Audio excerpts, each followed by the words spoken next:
Yes guys, nandito tayo ngayon sa ano bang tawag dito, cherry blossom, pero yellow po yung kanilang mga bulaklak. So nice guys, napakaganda tingnan, nakaka-relax, nakakawala ng problema.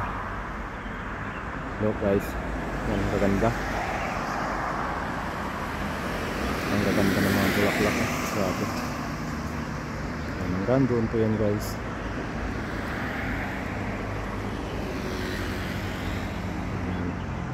Sana may mga ganitong kontin sa atin, mga natural bulaklak ba. Ako lang ito January, February lang po ito, hanggang March. I think next month wala na ho amang ito. Ayan o, diba? Ang ganda. Pag ganito yung mga nakikita natin,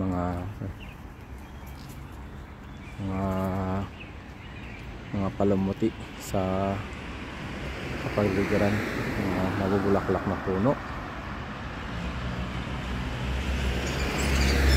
Nakakita ko ng mga bulaklak kahit lalaki po ako. Sadyang mahilig talaga ako sa bulaklak. Kalit kung nagagandaan ako sa tsura mo.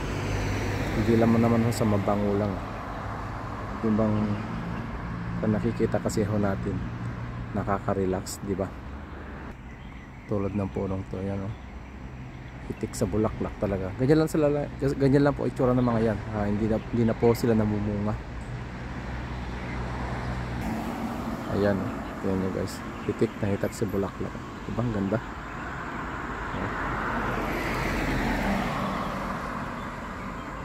Diba, napakagandang view.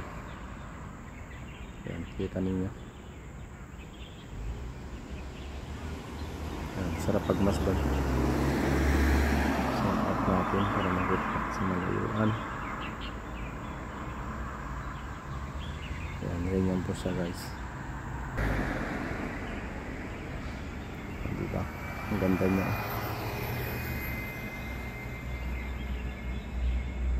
Malit lang siya na puno pero napakaganda kung mamulaklak. Ayan, daanan po ito ng papuntang pasyalan.